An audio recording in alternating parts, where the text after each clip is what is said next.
Vblog.com ժամանցի լավագույն հասցեն։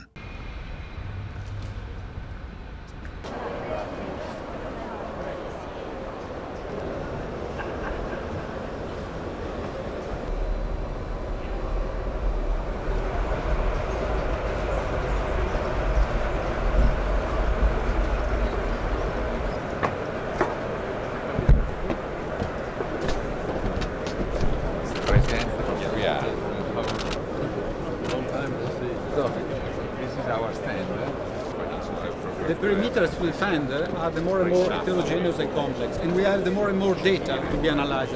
So the traditional way, so basically the purpose and the fil rouge is defend against complexity. Even if an operator has to protect a Ministry of Defense is presenting what does it mean. Basically the basic system is artificial intelligence to calculate dynamically business continuity or for defense mission continuity. So thanks to artificial intelligence, we suggest the operator what to do. The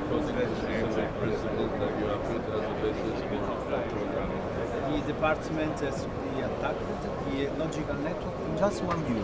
What is specific of this product is the virtualization of.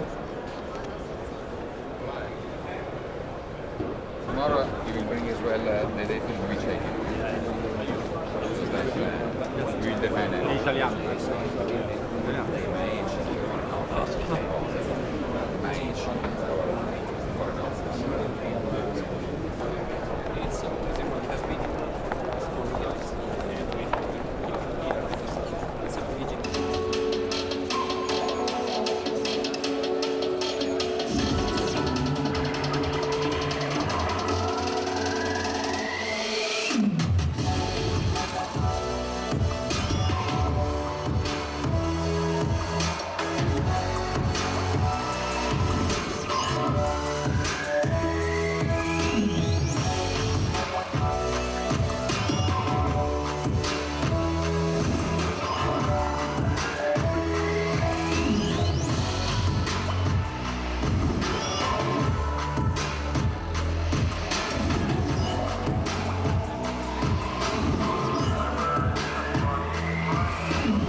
Benvenuti, fourth edition of Cybertech Europe. I'm proud to present it for the fourth time. Speakers today, we have also industry giants talking. We have Alessandro Profumo, of course, who is the CEO of Leonardo, but we have seen also in Europe, second day of life, some initiatives. Armեն Սարգսյանը, President of the Republic of Armenia, and he will talk us about Armenia as an emerging regional center for cyber development and an attractive location for investment. Welcome.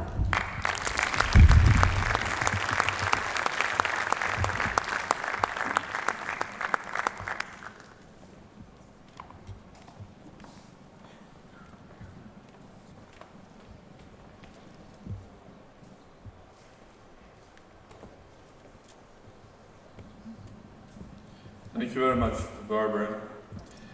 I was asked to speak about Armenia as one of the best places to look for developing mathematical modeling, artificial intelligence, and also, of course, cybersecurity and any science technology related to Armenia. But I was also asked to speak about my upcoming book, which is named The Quantum Behavior of Global Risks. I'm former professor of theoretical physics and relativistic astrophysics, but quantum behavior of global risk is not about quantum mechanics or quantum computing. It's living a life of a scientist and businessman and then a politician. I realized now that we're living a huge change, historic change. I think this world that we're living today is completely different that we lived 10, 15, 20, 30 years ago. And it's not just we are living in the 2000 and beyond, but the changes that have accumulated during the last 100 years are making our life completely different. But when I heard some of the colleagues here speaking about fascinating issues related to cybersecurity, I decided that probably I will not speak about the book. The book will come out and you will find what my ideas were. And there was ideas that when analyzing the behavior of humans on this planet in 20th century, when we are all interconnected, when we act with the speed of light, when a lot of things are behaving not classically, and a lot of things we don't understand, because we are trying to look at the new world with the eyeglasses of the old world, the classical world, then probably you will judge my ideas interesting, innovative, or not. Listening to colleagues here, I would like to think that maybe I will make a couple of comments and we'll title it Reflection, because it is just reflecting what I heard here. Because when I heard several speakers speaking about trust. So these are people who are in solid science, technology, digital programming, and they speak about an emotional thing, trust. Why? So the title will be Reflections, and the first paragraph I will call it Thank You. So I'll start thanking the Italian government for this invitation and the Undersecretary who was here. And I would like especially to thank Leonardo and Mr. Alessandro Profumo for this invitation of being here and enjoying listening to and seeing the achievements of cyber technology, which is very important. Indeed, the world has changed, and I will tell you things that are obvious, trivial, but they are important in order to have our overall view. Because our colleague from Accenture was speaking about the generation that starts from the year 2000. Yes, indeed. Every child born starts discovering the world, but the child born after 2000 is discovering two worlds, not one. The one which is the material world that we all live, which is a classical world, will drive with a velocity much lower. All activities are classical. The laws of classical physics, Newtonian physics, apply. But we also live at the same time a non-classical world. And the young child discovers this world. Because one of the first things or channels of discovery is the iPad or a phone that they get from day one. And amazing things happen. For example, for a 2-year-old child, when it starts its life with an iPad, then the child gets a book. One of the first conclusions of the child is that the book is a broken iPad. Because it doesn't work. You try to use your finger. So the child from age 1, 2 lives in two worlds. One is the classical world, and the other one is the virtual world, digital world. And it goes on and on and on. We live in a world that you can write music without knowing notes, using the same digital tools. You can paint the painting or design a house without having, and successfully, without having classical education, neither in arts. And amazingly, one of the biggest things in our life has become entertainment, and one of the biggest one is sports. And that's completely new. And I can give you hundreds of examples how in sports, for example, football has become a global phenomenon thanks to digital, thanks to the new life.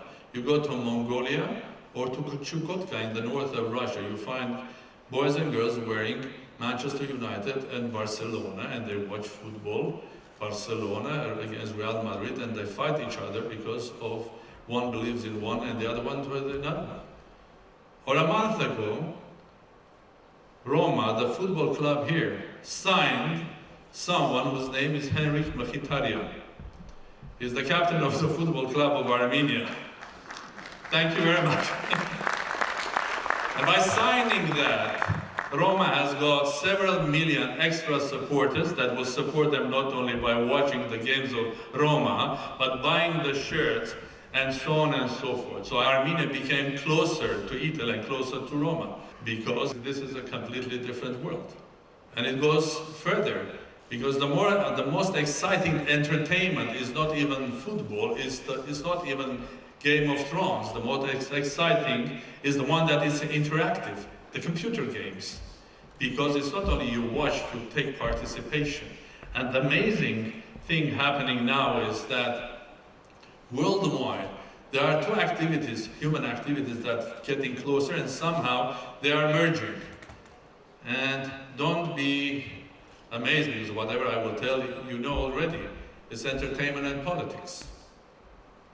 Because politics has huge part of it as an entertainment, and because of that, and it has direct impact and connection to the public.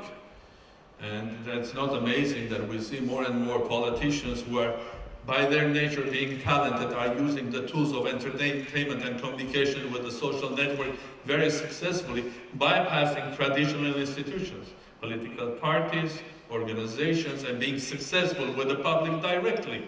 And it's not amazing that you get in a place like Ukraine, president who was playing the role of the president before in a television series, because it's all the features of the new world. And how do we do with our traditional values, for example, democracy? Because the democracy that we see now emerging is a daily democracy, is a real-time democracy. It's not a democracy that you have to exercise your right once or 3 or 5 years and go to the polls and elect a parliamentarian or a president or a prime minister. But it's through social network, you exercise your right every day. And what happens then?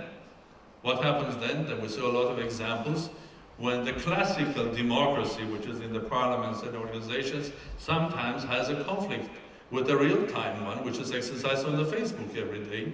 The politician who was popular is not popular now, parties losing us. So we are emerging a completely new world. And do we have to be afraid of that? No. This is where the word trust comes as well. Why cybersecurity is important here? The cybersecurity is important because so much effort has been put in the form of money, in the form of research, to fight with the digital tools, fighting sort of a material issues, which is the protection of a data for the individual or a company, or protecting data for infrastructure, or protect the infrastructure. But the reality is all of this talent and knowledge tomorrow will be needed in order to protect further the social society and the human society in the world, because one of the cyber threats or hacks in our time is the fake news. So what is a fake news? It's the same hacking of truth. So if I take this values, real values of cybersecurity, which is confidentiality, integrity, and availability, am I right? And then it should be applied also to our social life. And here it comes. We ourselves living not one but two lives. The one, which is the real classical one, and the other one, where we live, is not classical at all, it's a quantum one. Because our speed of movement is with the speed of light. Interaction is multi-interacted. The principle of uncertainty works there.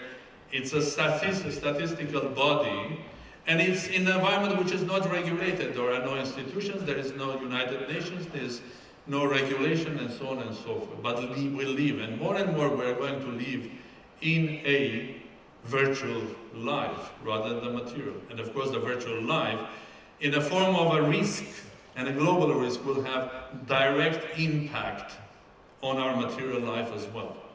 So welcome to 21st century. Welcome to the mixed life, which is gradually going to become more and more digital. And of course, as our colleague said from RSA, the digital makes risk accelerating. Indeed. But it's not only that the digital accelerates the risks, it changed the whole nature of a risk. This is where I try to explain in my book the mathematics of how the global risks, they behave, because they are digital in many ways, or connectivity, humans themselves even, start acting like elementary particles. So the behavior and the global risks, they become quantum. So in order to understand how we are going to live in this new world of double life, or even more and more in the digital life, and will not be shocked with the acceleration of risks, we should try to understand how the life, human life, works in a digital world, not classical. Now I would like to go again to Mr. Rezinski, if I'm not mistaken, from Accenture, which said he gave this nice presentation of 19th century, 1920 and 2020. It's interesting because he had this story coming to recession and so on. But that's 1920 or 1910 or 19 up to the end of the 20th century. It was also a century where we saw a phenomenon. At the beginning of the 20th century, we were in confusion. Or at least the scientists were in a confusion because we were discovering things that we couldn't explain. Physicists were discovering things that couldn't explain. The structure of the atom, the elementary particles, the way they behave, and the whole logic, philosophy of common sense didn't work. How on earth the same particle could be simultaneously in many places? Because it's against all simple logic.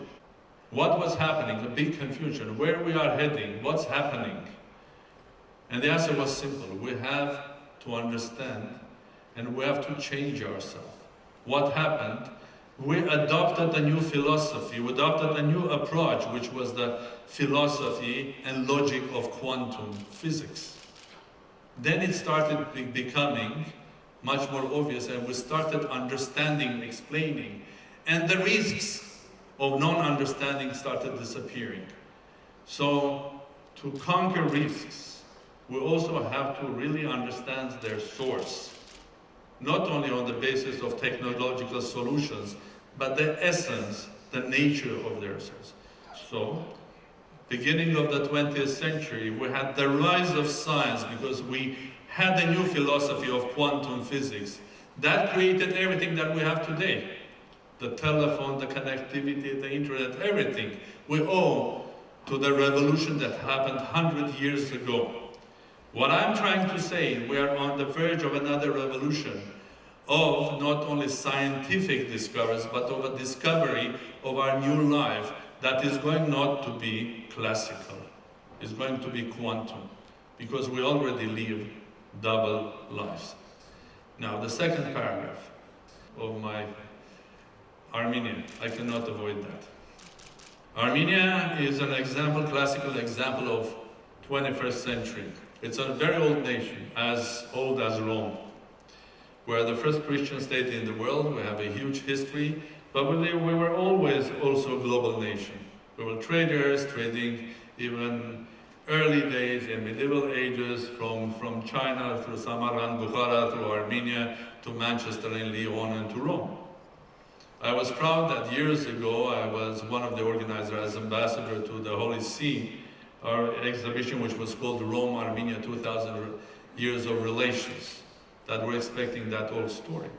But I do believe that 21st century is the century for a country like Armenia. There are several of them. Why? Because natural resources are not going to be as important as before. They're going to be very important, but there'll be a chance for something else, which is innovation, adaptability. I mean, being adapted and very quickly to the changing world, having innovation, science, technology, and being global. By definition, we are a small state, but a global nation. There are 4 or 5 times more Armenians living worldwide than in the Republic of Armenia. We have inherited and have very high level of education from Soviet Union in natural sciences, mathematics, physics, and so on. And it's an innovative country. You come to Armenia, you'll find fantastic examples of that. For example, and the base, some of the very important ones, the ones that I'm proud of, is on education. Because every revolution starts with a child. Every revolution starts with education. Every change started with their change. We will find in Armenia specific training schools, innovative, that we're exporting now to Paris, to Berlin, to Moscow, a network called TUMO, specific type of, and the number of schools, IB, Quant, and so on. Each of them has an innovative way of teaching and engaging children, and thousands of them. And that's the base for the future. And as President of the Republic, I have my own initiative, which is called Atom, Advance Tomorrow. Imagine you have a place where children can come and play, by playing discover laws of nature and a lot of engineering skills. Imagine a place that young people can come and visit a museum which is called Museum of Tomorrow. It's about science and technology, but not about the history, but the future, the life that we are going. And imagine a place where they come and see big multinational companies doing R&D in artificial intelligence, mathematics, big data management, cybersecurity. And then a platform where the Armenian American University, Russian University, French University, and others cooperate on R&D. That project is called Atom. It's a presidential initiative, it's on its way. And I'm here also to invite all of you to come to Armenia and to be a part of that project. Then we have a lot of achievements there, including startups. Armenia is a place of a C-Start startup, which is a project where around 1,000 startups come together on a seaside camping, young people, for a week. They live together, there's music, there's all of that stuff. And they communicate. And because there are, a lot of them are Armenian, some of them have a lot of friends in Silicon Valley, because there are 1 million living only in Los Angeles and more in California, and there are thousands working in Silicon Valley. That's the strength of the nation. From that point of view, I do believe that I'm also the president of a startup. And that startup is called Armenia.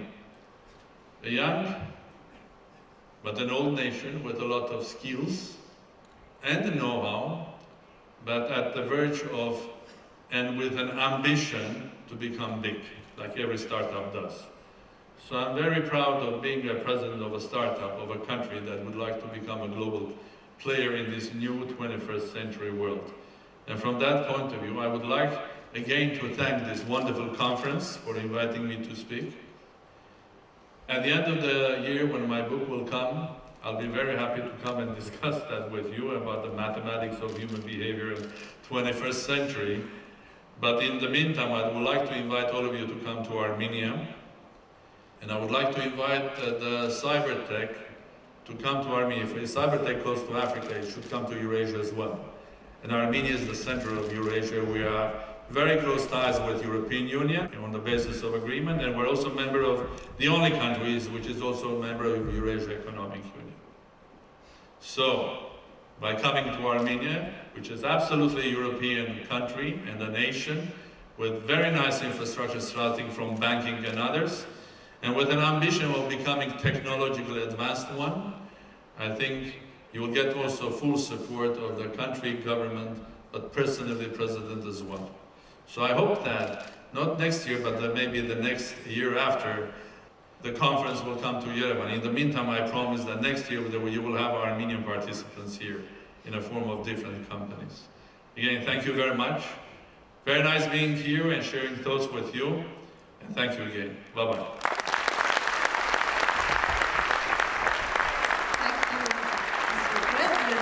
This is the way we like, and we need to hear leaders of our government to talk.